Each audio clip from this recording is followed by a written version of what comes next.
করার লোক কে আসে। উনি আমাদের পুরোনো পার্টি কর্মী, আমার চেয়ে পুরোনো। উনি 12 সালে রাজনীতিতে এসেছেন, আমি এসেছি 15 সালে। এসেছেন তা নয়, সবার সঙ্গে দেখা হয়, দেখা সাক্ষাৎ হতো, আমার বাড়িতেও এসেছেন। তো বিয়ে করার ব্যাপারটা হঠাৎই এসছে পরিস্থিতির কারণে, আর সেটা হয়েও গেছে যথাসময়। জন্য অনেকে ভাবছেন যে ইকো পার্কে হাঁটলে বিয়ে হয়, সারা জীবন হাঁটলেও বিয়ে হবে না, বিয়ে হওয়ার যখন তখন হবে। দাদা, এর মধ্যে আজকে আপনি চলে যাচ্ছেন, অবশ্যই নিজস্ব আপনার যে কাজ আছে, এরপরে দলের মধ্যে একটা চাপানুতর ছিল। আমরা আগের পর্বে আবার এখন পরিস্থিতি যাই হোক, পরিস্থিতি পাল্টায়, যে পরিস্থিতির সঙ্গে পাল্টায় না লোকে তাকেই মনে রাখে। তো পরিস্থিতি পাল্টাবে, কিন্তু দিলীপ ঘোষের মিশন কখনো পাল্টাবে না। এই মুহূর্তে যে সময় আপনার বিয়ে নিয়ে হঠাৎ করে আপনি বলছেন, মিডিয়াতে এই মুহূর্তে সব থেকে বড় চর্চার টপিক হয়তো আপনার বিয়ে, এই সময় রাজ্যে অনেকগুলো subject আমরা দেখতে পাচ্ছি, কখনো মুর্শিদাবাদের অশান্তি, চাকরি হারা ছাত্রদের কান্না, এই মুহূর্তে দাঁড়িয়ে আবারও সেই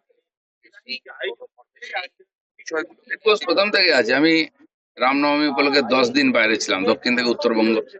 তারপরে মুর্শিদাবাদের ঘটনা নিয়ে প্রতিবাদ র্যালি, টিচারদের সঙ্গে যে অমানবিক ব্যবহার হয়েছে তার বিরুদ্ধে র্যালি আমি করেই যাচ্ছিলাম কন্টিনিউ। খালি দুদিনের জন্য আমার ব্যক্তিগত কাজের জন্য আমি ছুটিতে ছিলাম, তাও এখানে নববর্ষের মিছিল করেছি। 13 তারিখ এখানে মিছিল করেছি আমরা মুর্শিদাবাদ নিয়ে। তো কালকে পরশু বাড়িতেই ছিলাম, লোকের সঙ্গে দেখা সাক্ষাৎ এটা ওটা ছিল। আর আজকে জন্মদিন আছে, দুপুর অবধি এই পালন হয়ে যাবে, যেটা ব্যক্তিগত। আপনারা জানেন লোকেরা বড় বড় হল নিয়ে, স্টেডিয়াম নিয়ে জন্মদিন পালন করে, খরচা করে। আমি খোলা মাঠে করি, আর লোকের রাত্রেবেলা কেক কাটে, আমি ভোর 6টায় কেক কাটলাম। এই জন্য বুঝে নিতে হবে দিলীপ ঘোষ দিলীপ ঘোষ।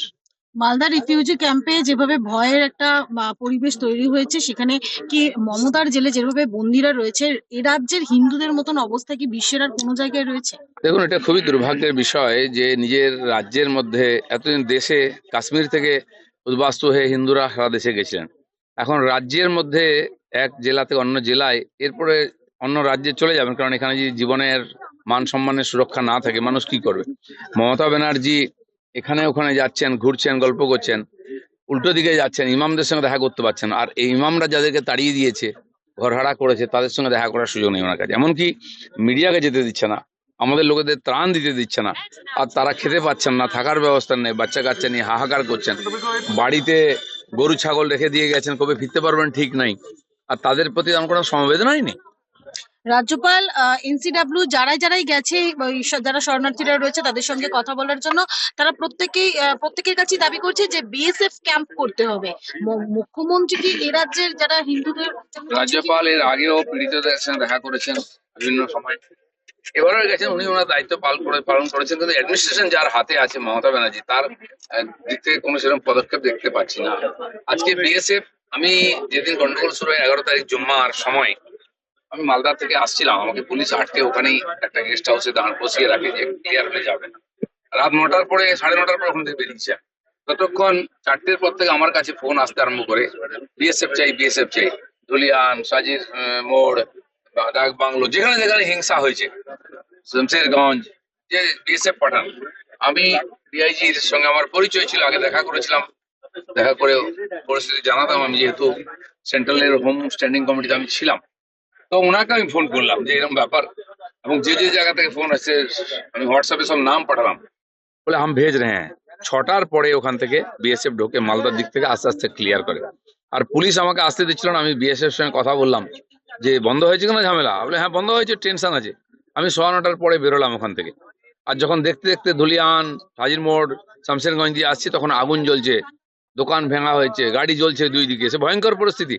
কিন্তু মমতা ব্যানার্জি তখন না বিএসএফ ডেকেছেন, না পুলিশ স্পেশাল ফোর্স পাঠিয়েছেন, মানুষকে পুরো এই ভেড়িয়াদের হাতে ছেড়ে দিয়েছিলেন। পরের দিন আমাদেরকে কোর্টে যেতে হয়, শুভেন্দু অধিকারী কোর্ট থেকে অর্ডার নিয়ে আসেন, তখন অফিসিয়ালি বিএসএফ সব জায়গায় যায়। এখন যদি বিএসএফ পুলিশের কাজ করবে, থানার চেয়ে জায়গায় জায়গায় পোস্ট বসাতে হয়, তাহলে পুলিশ আছে কেন, সরকার আছে কেন? তাহলে তো আমরা যেটা দাবি করছি 355 356, ওটাই লাগু করা হোক, মানুষের ওতেই ভরসা আছে।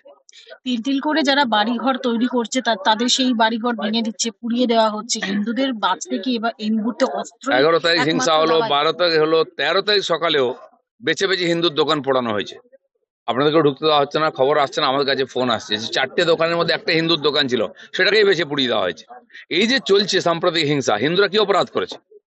পুরো মুসলিম জিহাদিদেরকে ছেড়ে দেওয়া হয়েছে রাস্তায়, লুটপাট করে খাও, কেউ রোকটোক করছে না। আমরা দেখেছি ওই বাপ বেটাকে কি নৃশংসভাবে হত্যা করা হয়েছে, গোটা গায়ে, লোকে পশুকে হত্যা করে না, কুপিয়ে কুপিয়ে রাস্তায় তড়পাচ্ছে, গাতে জলের মতো রক্ত বেরিয়ে যাচ্ছে, মারা গেছে, কেউ বাঁচাবার জন্য নেই, ভয় পালিয়ে গেছে সবাই। কি চলছে এটা? এ তো সিরিয়াতে, আফগানিস্তানে, পাকিস্তানে এরকম হয় না। তারপরে মমতা ব্যানার্জি মানুষকে মিথ্যা কথা বলে শোক বাক্য দিচ্ছেন, নিজের গদি বাঁচাবার চেষ্টা করছেন।